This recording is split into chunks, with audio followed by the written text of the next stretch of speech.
when I was just, scrolling um, a few things on, Google, I read this such a nice and worth it article.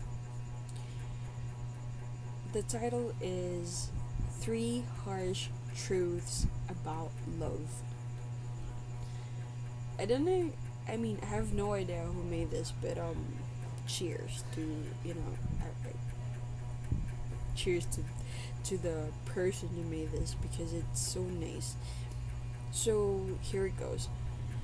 The problem with idealizing love is that it causes us to develop unrealistic expectations about what love actually is and what it can do for us.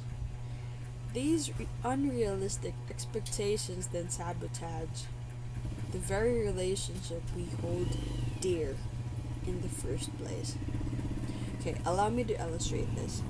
Okay, first, this is the first one. Love does not equal compatibility.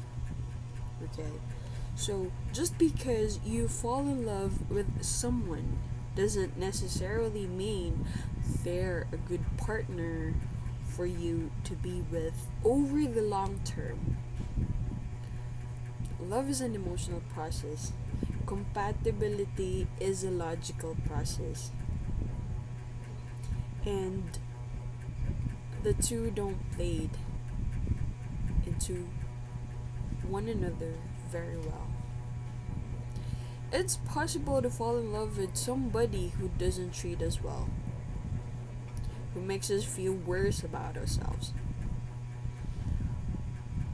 who doesn't hold the same respect for us as we do for them, you know, or who has such a dysfunctional life themselves that they threaten to bring us down with them. It's possible to fall in love with somebody who has different ambitions or life goals that are contradictory to our own, who holds different physiological beliefs or world views that clash with with our own sense of reality. It's possible to fall in love with somebody who sucks for us and our happiness.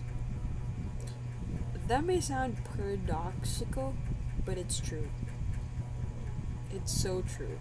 When I think of all the disastrous relationships I've seen, or people who have emailed me about it, or, many or most of them were entered into on the basis of emotion, they felt that spark, and so they just dove in head first.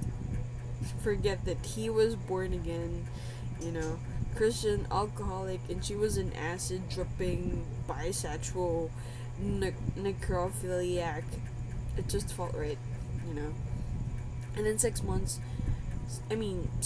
later, when she's throwing his shit onto the lawn and he's praying to Jesus 12 times a day for her salvation, they look around and wonder, gee, where did it go wrong? The truth is, it went wrong before it even began. When dating and looking for a partner, you must use not only your heart, but your mind. Yes, you want to find someone who makes your heart flutter and your farts smell like cherry popsicles. But you also need to evaluate a person's values, how they treat themselves, how they treat those close to them, their ambitions, and their worldviews in general. Because if you fall in love with someone who is incompatible with you, well, as a ski instructor from South Park once said, you're going to have you're just going to have a bad day, a bad time. Second, love does not solve your relationship problems. You know, this is the experience of the ones that in the, you know, yeah, in the book or in the thing that in the article that I've read. So, quote, okay, quote. My first girlfriend and I were madly in love with each other. We also lived in different cities, had no money to see each other, had families who hated each other, and went through weekly bouts of meaningless drama and fighting. And every time we fought, we'd come back to each other the next day and make up and remind each other how crazy we were about one another, and that none of those little things matter because we're so OMG, so in love. And I'll find a way to work it out and everything will be great. Just you wait and see. Our love made us feel like we were overcoming our issues when, on a practical level, absolutely nothing had changed.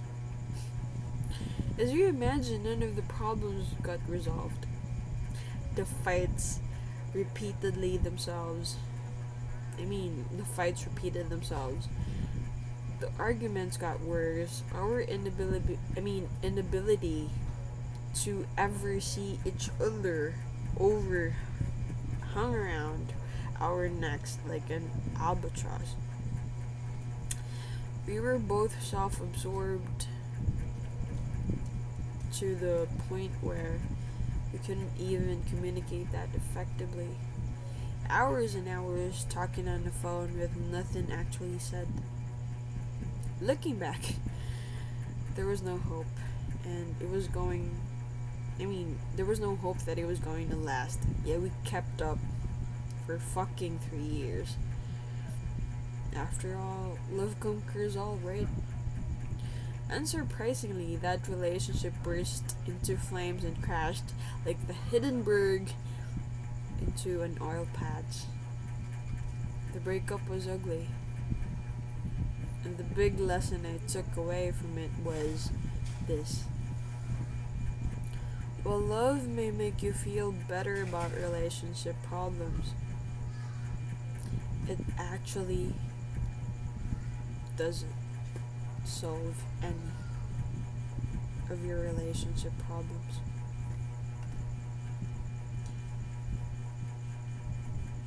This is how a toxic relationship works. The roller coaster of emotions are intoxicating, each high feeling even more important and more valid than the one before. But unless there's a stable and practical foundation beneath your feet, that rising tide of emotion will eventually come and wash it all away. This is the third and the last one. Love is not always worth sacrificing yourself. One of the defining characters of loving someone is that you are able to think outside of yourself and your own needs to help care for another person and their needs as well. But the question that doesn't get asked often enough is exactly what you are sacrificing. And is it worth it?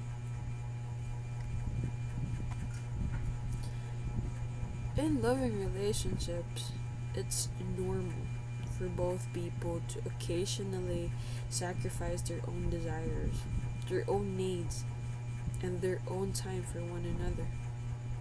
I would argue that this is normal and healthy, and a big part of it makes a relationship so great. But when it comes to sacrificing one's self-respect, one's dignity, one's physical body, one's ambitions and life purpose, just to be with someone, then that same love becomes problematic. A loving relationship is supposed to supplement our individual identity and not damage it or replace it.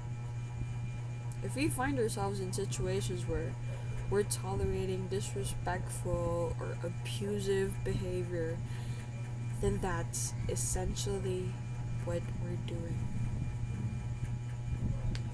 We're allowing our love to consume us and negate us.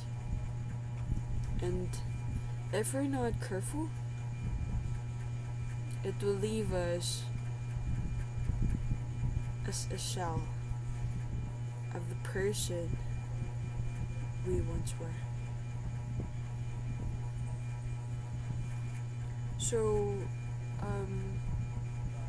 this is what I have to say to everyone who is madly in love with a person who always hurts them. No, please don't. I understand that sometimes we usually tend to stay in a relationship because we love we love that person so much, so we tend to sacrifice ourselves. We tend to stay in that toxic relationship because you don't want to hurt the person you love. But you know what? We only live once. They said that if you let go, you'll fucking regret it. But no, no, no, no, no. That's not true. If you let go, it means you're choosing yourself. You're choosing to respect yourself. This time, you have to respect yourself. Because no one will ever protect yourself, your heart, from that pain, aside from yourself. I don't wanted to see someone who is fucking damaged because of a toxic relationship. If the person is hurting you almost every time, and if respect is no longer served, when I walk away. And I know it's hard. I've done that. I've been there. But once you let go of that situation, you would not fucking it's fucking worth it to choose yourself. It is. Cheers.